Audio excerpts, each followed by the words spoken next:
अब हम आज़ादी के अधिकार से आगे बढ़ेंगे, थोड़ा शोषण के अधिकार में आएंगे।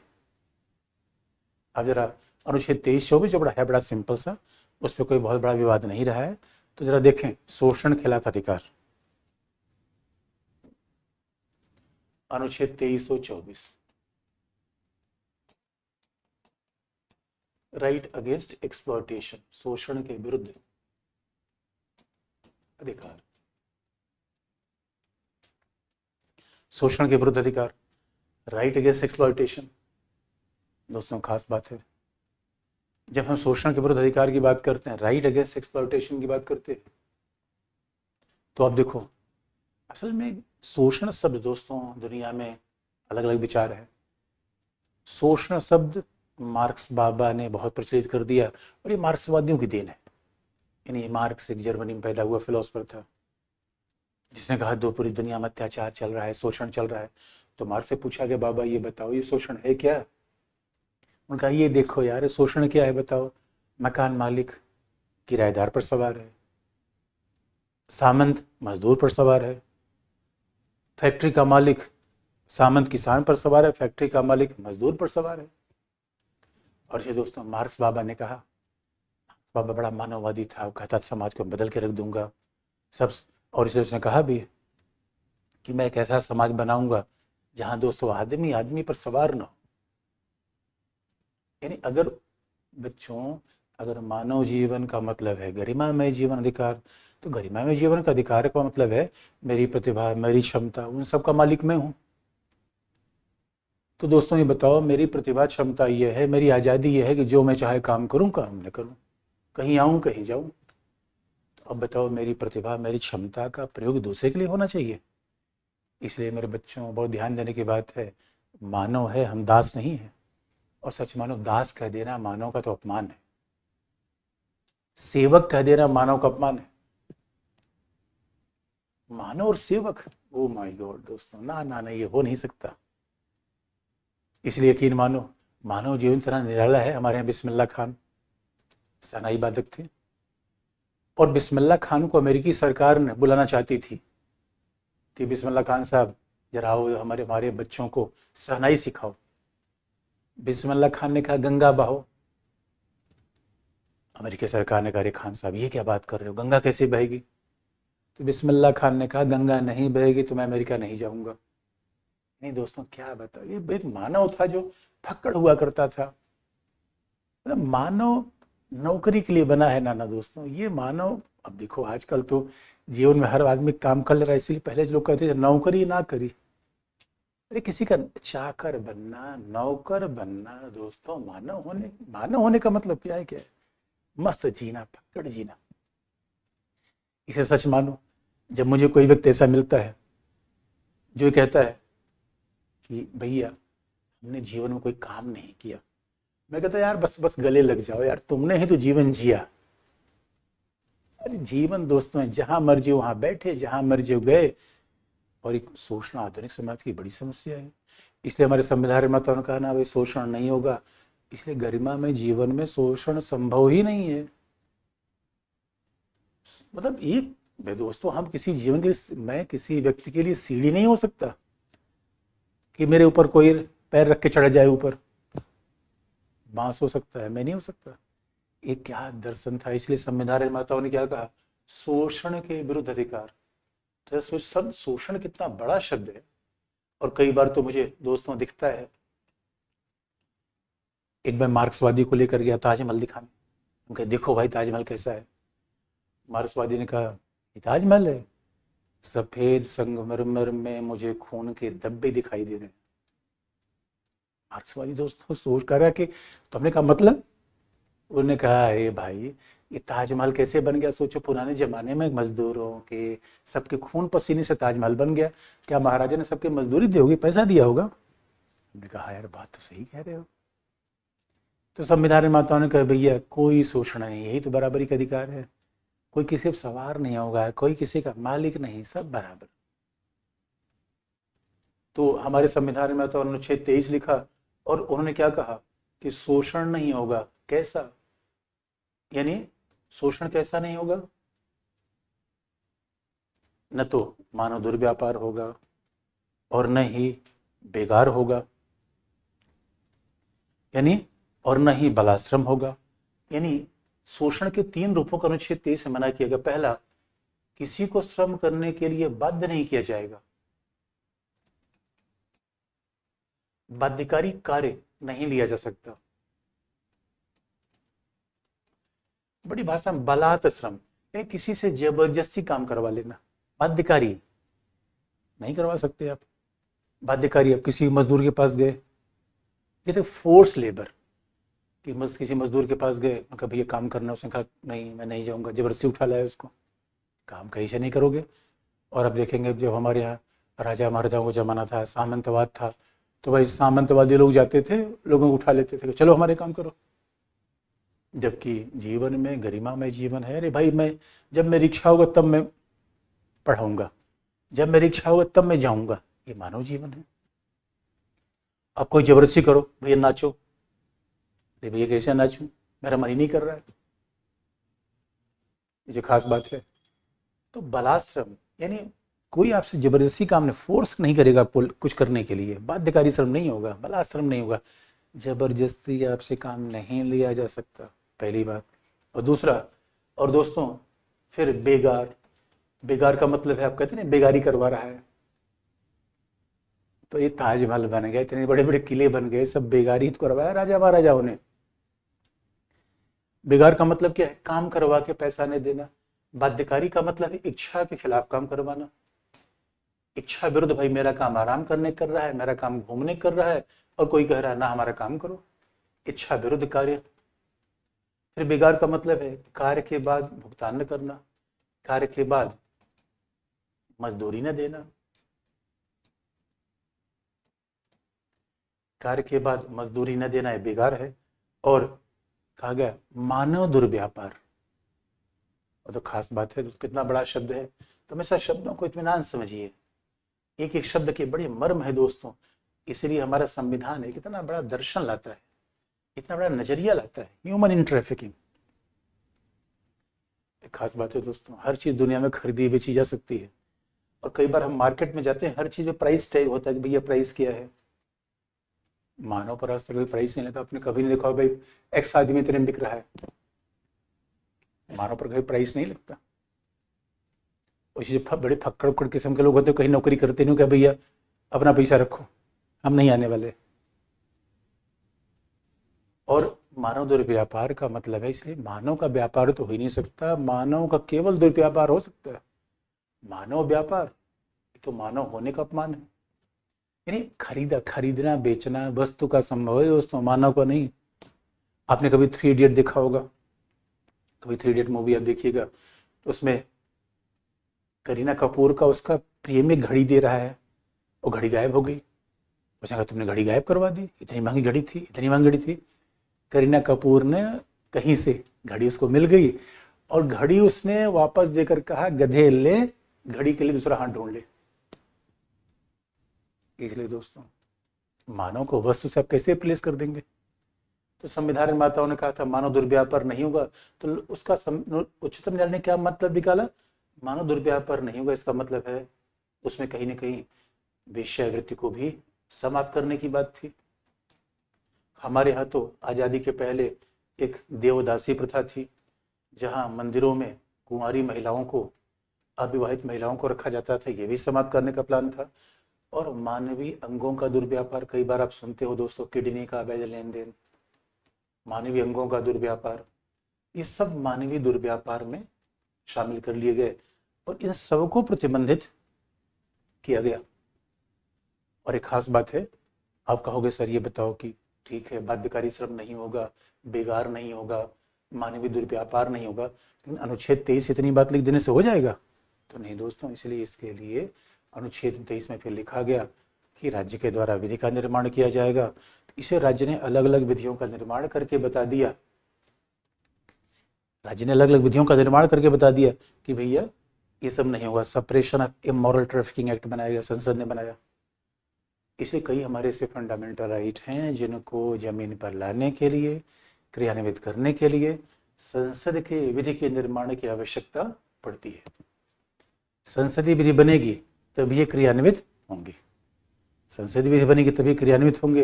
ये मामला आ गया अनुच्छेद 23 का।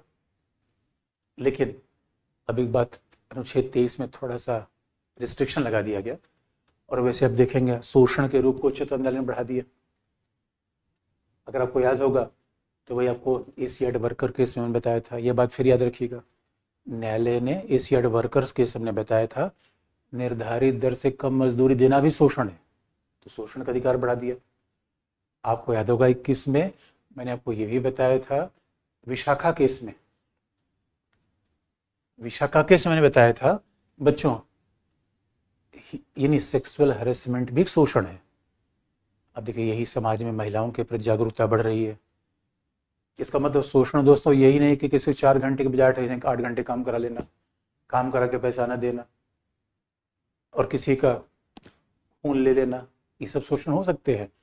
किसी महिला पर आपत्तिजनक शब्द का प्रयोग कर देना, ये भी तो शोषण है। धीरे धीरे उच्चतम न्यायालय ने शोषण का दायरा बढ़ा दिया। यानी ये बात हमने अनुच्छेद 21 में आपको बता रखी थी, इसलिए 21 तो जीवन का अधिकार होगा दोस्तों, शोषण में खत्म करिए। लेकिन अब थोड़ा एक प्रॉब्लम ये थी कि अनुच्छेद 23 में कह दिया गया कि बाध्यकारी श्रम नहीं होगा। लेकिन दोस्तों सेकेंड वर्ल्ड वॉर के बाद, द्वितीय विश्व युद्ध के बाद एक बड़ी घटना हुई थी, और द्वितीय विश्व युद्ध के बाद देखा गया कि जब सेकेंड वर्ल्ड वॉर हो गया तो यूरोप और अमेरिका को ऐसे लोगों की आवश्यकता पड़ी जो 18 वर्ष के ऊपर के थे, और ऐसा लगा कि भाई इनको तो लिया जाए, नहीं तो पूरे समाज में काम कौन करेगा। सैनिक लड़ने चले गए, बहुत सारे लोगों को आगे लाना पड़ा। तब ऐसा सरकार को आदेश देना पड़ा कि भाई हम जो कह रहे हैं वो भी काम करो। जरा सोच के देखिए, कल के लिए इंडिया चाइना वॉर हो जाए और उस परिस्थिति में राज्य कहे कि भैया अब कुछ लोगों को हमें ये काम करना है, तो आप कहोगे सर ये तो बाध्यकारी, हमसे जबरदस्ती राज्य काम करवा लेगा क्या। इसलिए अनुच्छेद 23 में भी एक अपवाद रखा गया, और खास तौर पर बलात् श्रम का। तो बाध्यकारी का मतलब है आपसे जबरदस्ती कोई काम नहीं करवाया जाएगा, कोई फोर्स लेबर नहीं करवाया जाएगा। इसके लिए बाकायदा एक अपवाद संविधान निर्माताओं ने रख दिया। और संविधान निर्माताओं ने क्या किया, अनुच्छेद 23 का क्लॉज 2 बनाया, और उसमें कह दिया गया कि यदि अनुच्छेद 23 का क्लॉज 2 बनाया गया, जिसमें एक एक्सेप्शन रख दिया गया, और उसमें यह भी कह दिया गया, वैसे आप देखेंगे हमारे यहाँ कैसे चीजें बदल गई। 2016 में 10 संसद का एक विधि आया कि दिव्यांगों के लिए अलग प्रावधान किया गया। तो धीरे धीरे चीजें आगे बढ़ती गई। इसलिए कहा भी जाता है हमारा संविधान सामाजिक न्याय पैदा करने का दस्तावेज है, समाज बदलने का दस्तावेज है। तो सारे प्रावधान रोके, सारे जो नकारात्मक चीजें थी हटाने का प्रयास किया गया। तो क्लॉज 2 ऑफ आर्टिकल 23 में कहा गया कि यदि राज्य के द्वारा सार्वजनिक हित में, बात ध्यान में रखने की है, यदि राज्य के द्वारा सार्वजनिक हित के लिए कोई अनिवार्य सेवा, यानी बात ध्यान में रखने की है, यानी सार्वजनिक हित होना चाहिए, व्यक्तिगत हित नहीं। राज्य के द्वारा सार्वजनिक हित के लिए कोई अनिवार्य सेवा लागू की जा रही है उसके लिए, तो उसे बाध्यकारी श्रम नहीं माना जाएगा। बात ध्यान रखने की है। लेकिन इसमें यदि राज्य के द्वारा सार्वजनिक हित के लिए कोई अनिवार्य सेवा लागू हो रही है, इसे भेदभावकारी नहीं, यानी राज्य अनिवार्य सेवा बना सकता है, बशर्ते इसमें व्यक्तियों के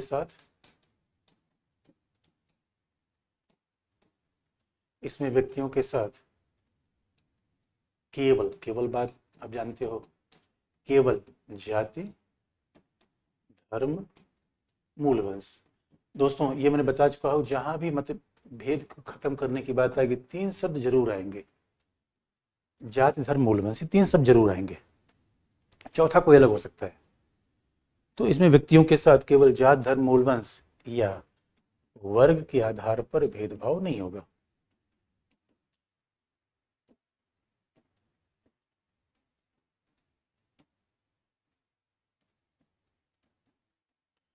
वर्ग के आधार पर भेदभाव नहीं होगा। ये बात तो ध्यान रखने की है बच्चों। इसका मतलब यदि राज्य सार्वजनिक हित के लिए कोई निवारक सेवा लगाना चाहता है, इसमें व्यक्तियों के साथ केवल जाति, धर्म, मूल वंश, वर्ग, इसका मतलब है कि मान लो इंडिया चाइना वॉर हो गया और कल के लिए राज्य कहे भाई 18 साल के जो युवक है वो सार्वजनिक सेवा देने के लिए आ जाए, लेकिन जो सार्वजनिक सेवा देंगे उसमें इस जाति के लोग आएंगे क्योंकि ये लड़ाके हैं, नहीं। और केवल का मतलब है कि भाई इस आधार पर आप मतभेद भेद कर सकते हैं, शारीरिक क्षमता, शैक्षिक योग्यता, इस आधार पर भेदभाव किया जा सकता है। कि भाई लड़ाई की बात है तो कोई हट्टे कट्टे आदमी को लीजिए तो बोला पतला आदमी लेंगे तो गड़बड़ा जाएगा मामला। लेकिन आप ये नहीं कर सकते नहीं भैया अमीरों को लिया जाए, गरीबों को, वर्ग। आप ही नहीं कर सकते भैया सारे अमीरों को ले लिया जाए, इन्हीं को भाई लड़ाया जाए, या सारे गरीब को ले लिया जाए, इनके जीवन का महत्व क्या है, चल लड़ ही ले, नहीं कर सकते। तो किसी धर्म विशेष को या ये नहीं कहेंगे कि नॉर्थ ईस्ट के लोगों को छोड़ा जाए, या नॉर्थ ईस्ट के लोगों को लड़ा दिया जाए, मंगोलाइड प्रजाति के लोगों को नहीं कर सकते। इसलिए हमारे संविधान निर्माताओं ने हर रास्ते की कल्पना कर रखी है, कभी ऐसी कंडीशन आ जाए जैसे यूरोप में सेकेंड वर्ल्ड वार के बाद आई थी। सेकेंड वर्ल्ड वार के दौरान वो कंडीशन आई थी, तो इसलिए संविधान निर्माताओं ने हर दो दृष्टि कल्पना कर रखी है, ऐसी कोई विधि बनाई जा सकती है। तो जो आर्टिकल 23 की बात है, इसे आर्टिकल 23 शोषण को रोकता है, लेकिन एक अपवाद बाध्यकारी श्रम का दे दिया गया है जिसके लिए संसद विधि का निर्माण करेगी। अब जरा देख लें शोषण का दूसरा रूप जो अनुच्छेद 24 में है।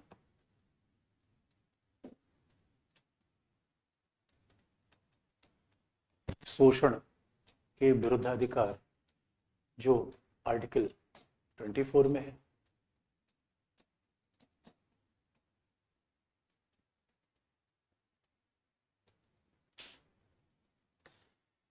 दोस्तों फिर बच्चों की बात आ गई, यानी हमारे संविधान में समाज के परिवर्तन की बात क्यों है? अनुसूचित जाति जनजाति का कल्याण, महिला कल्याण, बच्चों कल्याण। इसलिए हमारा संविधान कह रहा है कि भाई केवल व्यक्ति के ही अधिकार हम नहीं देंगे, अधिकार केवल, और अमेरिका के संविधान में केवल व्यक्ति के अधिकार की बात होती है। हमारे संविधान में कहा गया नहीं भाई सबके अधिकार की बात होगी, परिस्थितियां अलग अलग थी। इसलिए शोषण के विरुद्ध अधिकार में अनुच्छेद 24 में कहा गया कि 14 वर्ष से कम उम्र के बच्चों को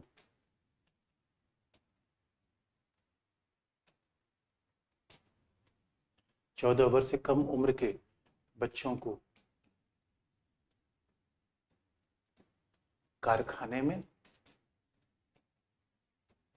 और दोस्तों ऐसे हम क्लासिफाई क्यों कर लेते हैं, क्योंकि जब पीटी के लिए पढ़ोगे, प्रारंभिक परीक्षा के लिए पढ़ोगे, तो इसे बेसिक बातें एकदम याद होनी चाहिए। कारखाना 3 शब्द है, 3 ही हो, चौथा नहीं होगा। मेंस के लिए तो ये आएगा नहीं, मेंस में जहां आएगा विशेषण होगा, लेकिन जब पीटी के लिए पढ़ते हो 3 शब्द पढ़ो, ध्यान से पढ़ो, हड़बड़ी में नहीं। कहाँ कहाँ कितने, यानी 14 वर्ष के बच्चों को कहाँ नहीं लगाया जाएगा, ये बात स्पष्ट होना चाहिए, कन्फ्यूजन नहीं होना चाहिए। और कहाँ नहीं लगाया सकता, कारखाने, खान, लोहे खान, कोयले खान, और तीसरा खतरनाक उद्योग, हैजार्डियस इंडस्ट्रीज, खतरनाक उद्योगों में नहीं लगाया जाएगा। अभी यह खास बात है, 14 वर्ष से कम उम्र के बच्चों को इन 3 जगहों पे नहीं लगाया जाएगा। अब दोस्तों, और आप जानते हो चाहे अनुच्छेद 23 हो चाहे 24 हो, अब सवाल है खतरनाक उद्योग कौन होंगे, इसके लिए कोई कानून तो बनना चाहिए। इसे 23 और 24 तभी लागू होगा जब संसद कोई विधि बनाएगी।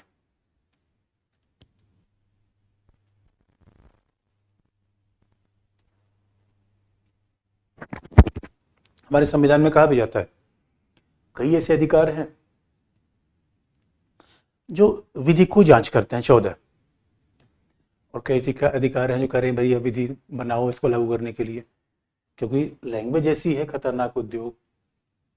अब संसद की विधि बनानी पड़ेगी तभी तो पता चलेगा कौन सा उद्योग खतरनाक है, शीशे वाला है कि लोहे वाला है। खान तो ठीक है कि लोहे खान, कोयले खान।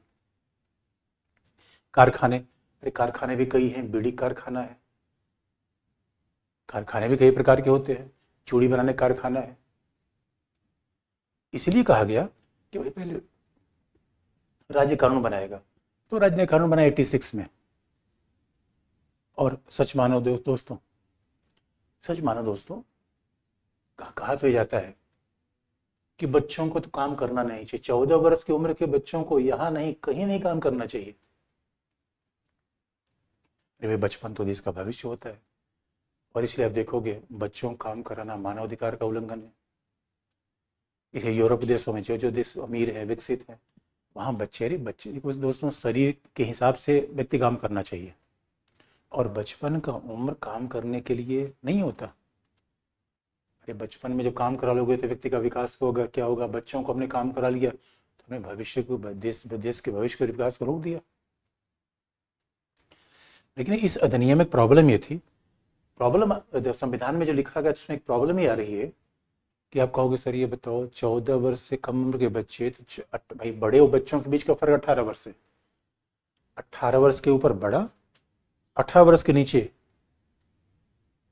भाई जो वयस्क के नीचे उसी को बच्चा मान लीजिए। तो अब सवाल है कि 14 से 18 वर्ष के बीच के लोगों को ऐसा काम कराया जाए, पहला सवाल। और क्या 3 उद्योग के अलावा क्या बच्चों को चाय की दुकान पर लगा लिया जाए, कालीन की दुकान पर लगा लिया जाए? दूसरी कठिन चुनौती आती है। इसलिए दोस्तों यहाँ पर एक समस्या आई, तो सही मायने बाल श्रम होना नहीं चाहिए। और अब तो सरकार देखिए बाल श्रम बनाने को लेकर कितनी संजीदा है। और अनुच्छेद 24 को ऐसे मत पढ़ो, 24 को आर्टिकल 21A के साथ पढ़ो। अरे बच्चे स्कूल में होने चाहिए, इसलिए आर्टिकल 21A लाया गया कि बच्चों को स्कूल में रखेंगे। 14 वर्ष से कम के बच्चे स्कूल में रहेंगे, खानों में नहीं, कारखानों में नहीं। तो सरकार तो लगातार प्रयास कर रही है, लेकिन चाइल्ड लेबर एक्ट जो 1986 के चाइल्ड लेबर एक्ट था, उसमें थोड़ा संशोधन किया गया। और उसमें फिर संशोधन करके ये कहा गया कि देखो भाई एक और कैटेगरी बनाई गई, 14 वर्ष से 18 वर्ष के बीच जो लोग होंगे उन्हें किशोर कहा जाएगा। न तो बच्चे हैं न बड़े हैं।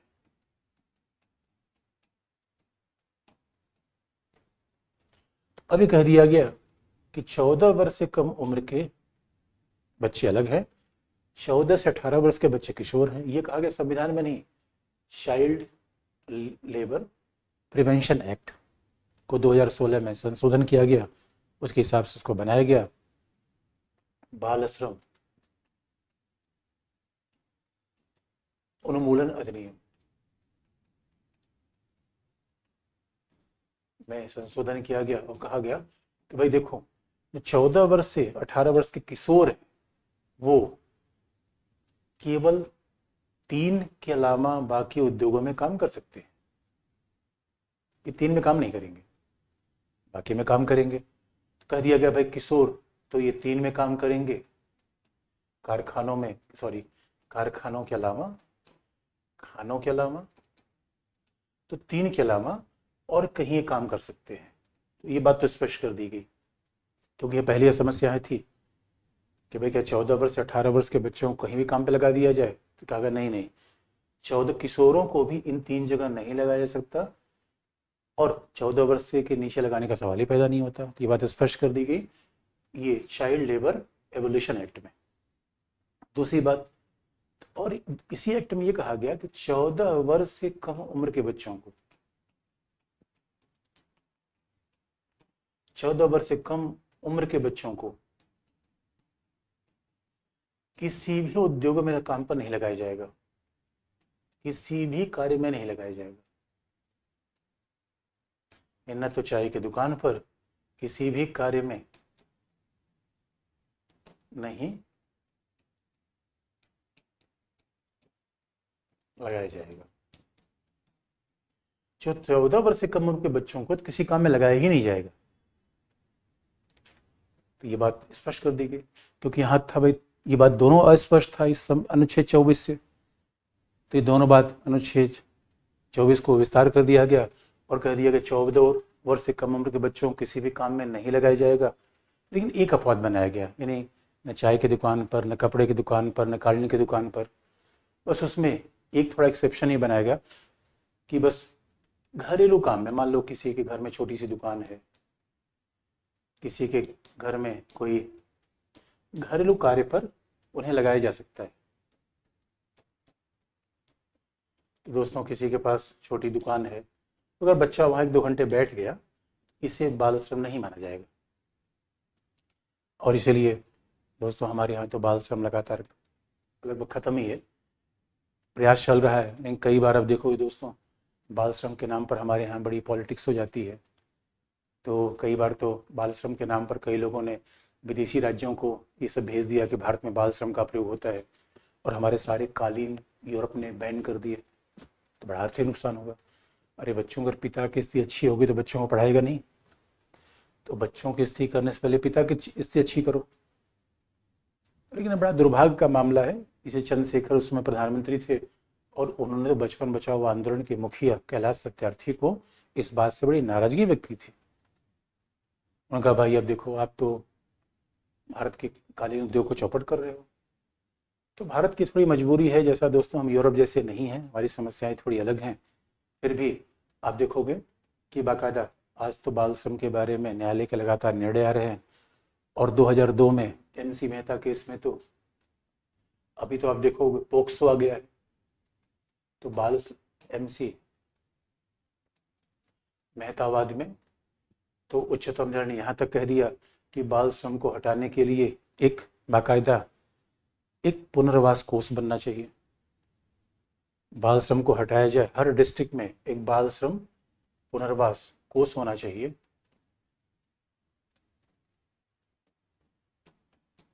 यानी अगर कोई बच्चा किसी भी जगह काम कर रहा है तो बाकायदा उस बच्चे को न केवल वहाँ से हटाया जाए, बल्कि काम कराने वाले से उसके लिए 20,000 रुपये भी लिए जाए हर बच्चे के पीछे। फिर वहाँ उन्हें बाल पुनर्वास कोर्स बनाया जाए, उनको पढ़ाई लिखाई जाए, उनको आगे बढ़ाया जाए। और article right to education act ही है कि 6 से 14 साल तक के बच्चों को निःशुल्क शिक्षा दी जाए।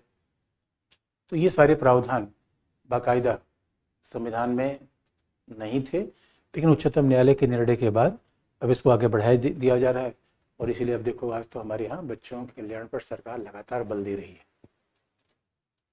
तो ये है अनुच्छेद 24। इसका मतलब है शोषण किसी भी रूप में बर्दाश्त नहीं किया जाएगा, और धीरे धीरे अधिकारों का दायरा भारत में आगे बढ़ा।